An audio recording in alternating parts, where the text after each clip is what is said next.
like a boss. Alright, so in today's video, I'm going to be showing you ladies how to make a guy chase using non-verbal communication, alright? And look, this is one of the simplest things I've ever learned because I'm going to give you the backstory where I learned this from. I learned this from a girl that I went out with last week, right? And we went on a date. You know, we met up at the coffee shop. You looking beautiful, and she was also looking beautiful. She's watching because I told her about this. I actually told her that I was gonna make this video, so she must be laughing. She's like, "Oh my god, it's so cute too. I remember that." No, I'm kidding with you guys. But seriously though, so the way that she talked in a very unique manner. Not that she talked weirdly, but she just had a very interesting mannerisms. And one of her mannerisms was that when I said something, she would be like, wow. You know, like, let me see if it's charging. Yeah. She would like, wow. For example, I would say, oh yeah, man, like, Robert Greene's the shit.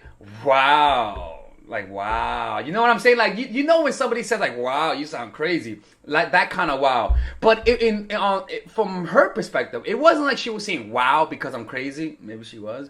But she was saying wow because maybe it was just a habit. You see what I'm saying? So another thing that she used to do was that when I would say something, she would like, and I'd be like, what the fuck does that mean? Like, what the fuck does that mean? Right? She was like, oh no, I'm just listening. You're like, it's just crazy. Like not in a negative way. I think she didn't like me. Not that I'm thinking about it. But can you see how it's getting into my head, right? So she used to go like this, like, I would say something like, yeah, man, like, Earth is flat. Okay. Or I would say something that's even logical. Oh, yeah, man, I love playing basketball. Like that, right? And I would like, the fuck, all right? That's another thing that she used to do, right? What's another one? Because it's completely fascinating. I'm sure you guys ought to apply it. Another thing that she didn't do, but I know that really gets to people's head, and I'm going to put everything together. I'm just giving you guys an introduction, was when she used to talk to me, from time to time, she would have like a straight face, like a face like this. You know what I'm saying? Like that, right? So if somebody's listening to you, right, usually the way they do is that they give you feedback with their faces. Oh, okay. But most of the time, she was like this a lot of times. Like, and there were times when she laughed. Of course, she was a human being. She had emotions, right?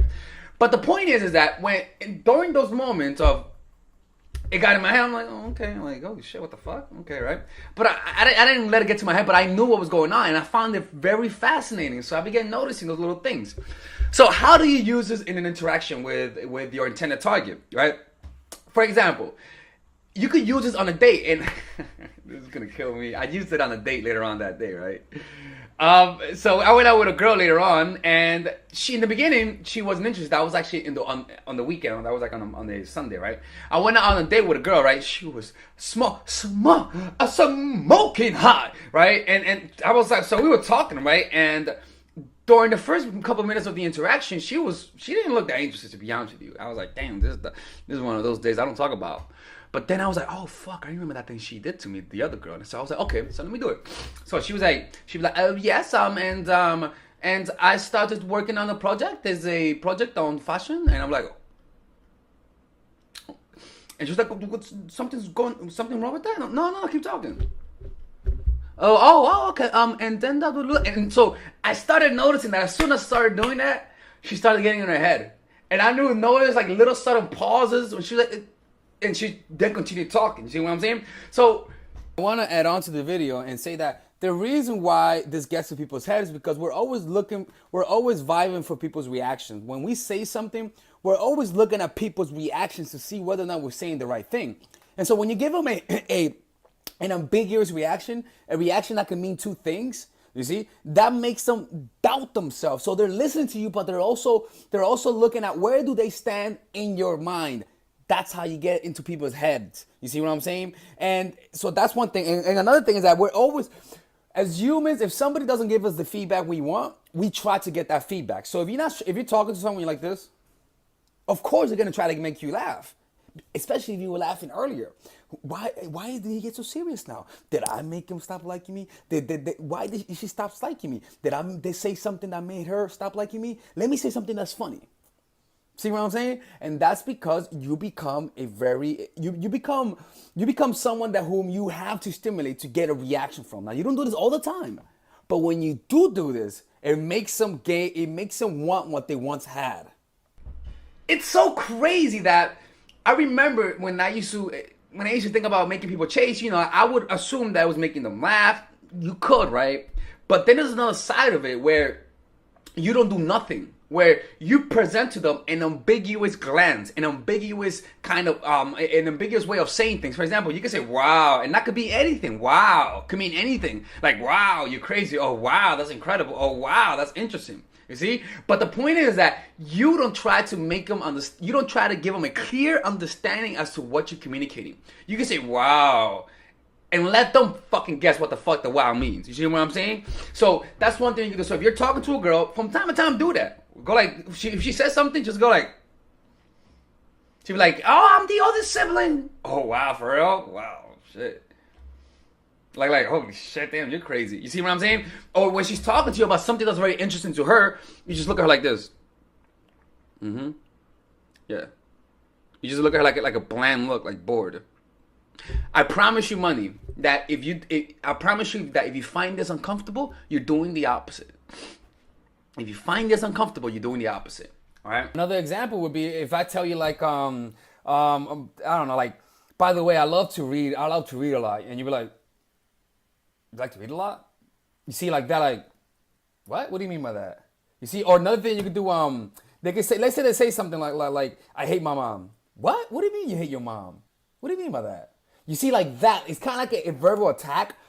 They could, look, if you have good rapport, if the conversation's going well, and then suddenly you're like, what the fuck are you talking about? Like, what the fuck, what do you mean by that? Or let's say you're confused and you don't understand what they're saying. Rather than, can you say that again? You'd be like, what the fuck you mean? What do you mean? What the fuck, what are you talking about?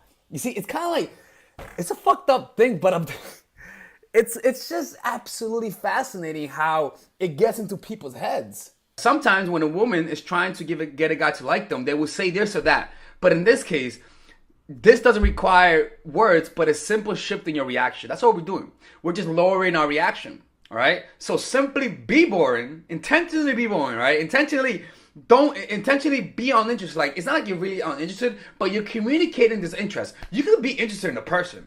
That's what I'm saying. Like, you could really like the person, but just communicate this interest. Like, just be interested on the inside and don't show it outward.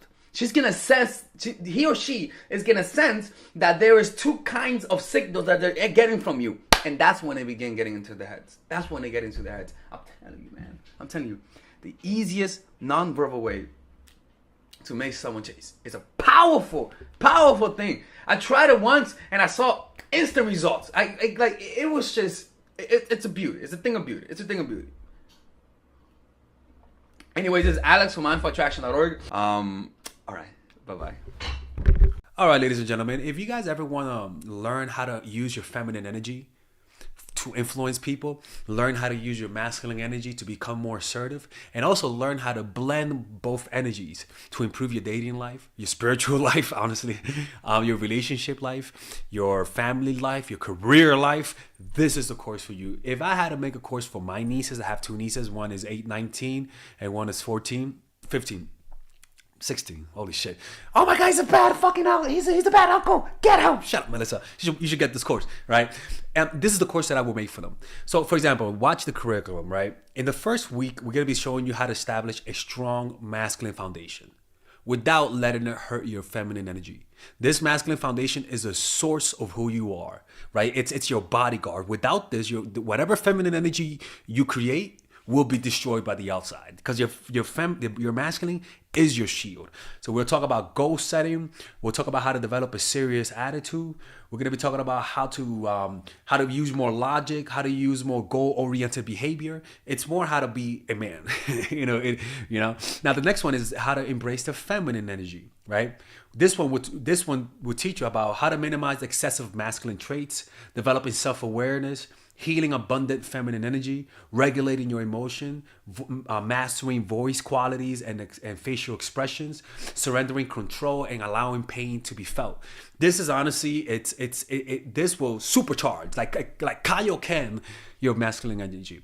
After that, we have femininity in the workplace and how to be feminine in the workplace without letting people take advantage of you, and the nuances of how women of power should behave versus women who are subordinates in the workplace, and even the dress code. This is based on psychology, people. It's kind of insane. I'm actually excited about this one. The next week, we talk about navigating the labyrinth of male and female friendship. And this, a lot of women find confusing, so we talk about that. And how to identify envious friends, how to identify the good friends, how to keep male friends, and how to keep female friends. Week 5, we talk about how to release the burden of the past and stop and destroy mental projections. This is actually really powerful. And then week 6, we talk about how to increase your observational power so that you can read people better. And we have a bunch of bonuses. The course starts at $99, and you guys can pre-order the course today at $69 before it goes out. If you're watching this, most likely I'm in the meditation retreat, so most likely I will be praying for all of you guys. And just click on the description down below of the video. Right there, you'll see it, and you can pre-order that course. It's gonna be out by the end of next month or the beginning of February of March. One of the two, people, because I have a 10-day retreat to do, and I want to finish the course after the retreat, because I think the ideas are gonna be so much better. All right, man. I'll see you guys later. Pre-order, man. Oh, I'm closing the channel.